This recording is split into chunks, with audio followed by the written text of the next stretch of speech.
মাত্র ৩০০ টাকায় ঝামেলা ছাড়া পুরা মাসের রান্না বান্না। শুনতে অবাক লাগে, ঠিক না? কারণ এক বোতল গ্যাসের দাম ১৫০০ টাকা। আর যদি বিদ্যুতে রান্না করা হয় তাও ৫০০ টাকা। আর এইখানে মাত্র ৩০০ টাকায় সারা মাসের রান্না এক দারুণ চুলার। এটা আমিও প্রথম দেখে অবাক হয়ে গেছি। গ্রামে আমাদের এক আত্মীয়ের বাড়িতে বেড়াতে গিয়ে আমি এটা দেখে তো আমি প্রথমে হতভম্ব। তাই ছোটটা ভিডিও করে নিয়ে আসলাম, আপনাদের সাথে শেয়ার করলাম। প্রথম আসুন জেনে নিই এটা কীভাবে সম্ভব। একটা চুলার মধ্যে প্রথমে একটা উপর থেকে মধ্য সাইডে একটা বাঁশ দেওয়া হয় এবং ভিতর দিকে যেটা মুখ বলে চুলার, সেই মুখ দিয়ে আরেকটা বাঁশ দেওয়া হয়। দুটা বাঁশ সোজা করে রাখা হয়, একটা বাঁশ আরেকটা বাঁশকে সাপোর্ট করে রাখা হয়। এমন সোজা করে রাখার পর এটার ভিতরে দেওয়া হয় এক ধরনের কাঠের গুঁড়া। এই কাঠের গুঁড়াটা সাধারণত আমরা যে কাঠ কাটার পরে কাঠের যে ফার্নিচার তৈরি করার পরে কাঠটাকে লেবেল করার জন্য যে চাচা হয়, যেটা সেই ধরনের একটা কুড়া, অনেকটা কাঠের গুঁড়া বলে আর কি। এটা সোমিল থেকে পাওয়া যায়। আর একটা পাওয়া যায় কাঠ কাটার সময় সোমিলের যে মেশিন থাকে, সেই মেশিন দিয়ে করাত দিয়ে যে কাটে, সেই যে একটা গুঁড়া থাকে ফাঁকি, সেটা দুটা যে কোনো একটা হয়, কিংবা ধানের কুড়া দিলেও হয়। এটা ভিতরে ঢুকানোর পরে যেভাবে চাপা চাপে এটা একবার ভিতরে ভরে নেয় শক্ত করে, যত চাপা যায় আর কি। এটা এক মুখের চুলা, জোর চুলায় হয় না, এক মুখের চুলা দিয়ে দিতে হয়, যে ভিতর থেকে এটা চাপার ফলে একবারে সমান হয়ে যায়।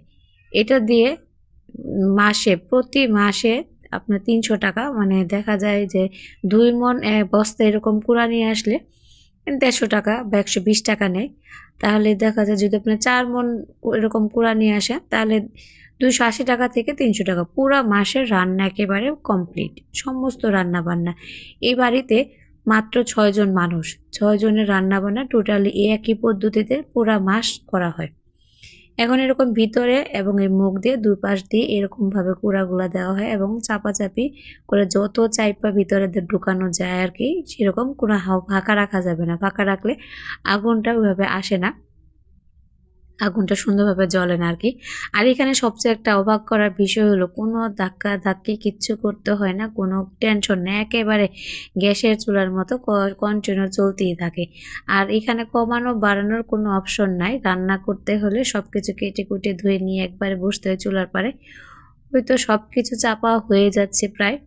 এখন এই বাঁশটাকে, উপরের বাঁশটাকে চারপাশ থেকে ঘুরিয়ে ঘুরিয়ে এটা উঠিয়ে নিতে হয় আর কি।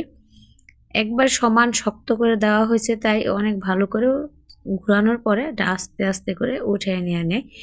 কারণ এই উপর থেকে যে গুঁড়াগুলো দেওয়া হয়েছে এটা একবারে নিচ পর্যন্ত, চূড়ার একবার নিচ পর্যন্ত, সেজন্য একটু সময় নিয়ে আস্তে আস্তে করে সবটুকু করে উঠায় নেয় আর কি। এই যে ঘুরে ঘুরে এটা উঠে নিতেছে, পুরাটা নিতে একটু সময় লাগলো। জিনিসটা কিন্তু খুবই সুন্দর। এই যে এখন মুখের যেটা আছে সেটা দিয়ে ওইটার ভিতরে ছিদ্র করে দিব। ওই যে দেখেন একবার এটা ধাক্কা দিয়ে ওইটার ভিতরে ছিদ্র করে দিছে, তার মানে ভিতর থেকে আগুনটা জ্বলার পরে বাইরে থেকে এটা দিয়ে ধোঁয়া বের হবে। এখানে কোনো ধোঁয়ার কোনো অপশন নাই, কোনো কষ্ট নাই, একবারে ইজি। যে কোনো কাগজের টুকরা দিয়ে, কোনো কেরোসিন তেল না, কাগজের টুকরা দিয়ে একটু আগুন দিয়ে ধরে দিলে এই যে দেখেন কি সুন্দর আগুন জ্বলতেছে, একবারে এত সুন্দর। আমি অবাক হয়ে গেলাম যে এটা আসলে কীভাবে সম্ভব। কোনো ঝামেলা নেই, কিছুই নেই, শুধু আগুন, কোনো ধাক্কাধাক্কি নেই, কিচ্ছু নেই। খুব সহজে রান্না বান্না করা যায় এবং খুবই সহজে। আর এত দ্রুত রান্না, আগুনের তাপটা এত বেশি যে মানে কি বলবো, চুলায় দিলেই রান্না বান্না কমপ্লিট হয়ে যায় আর কি। আমি তো প্রথম দেখে অবাক হয়ে গেলাম। আমরা গেলাম, আমাদের জন্য মাছ, মাংস, এরকম পিঠা সব কিছু রান্না করা হয়েছে সেম একই চুলায়।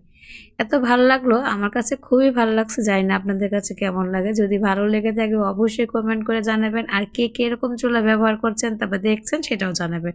আজকে পর্যন্তই, আল্লাহ হাফেজ।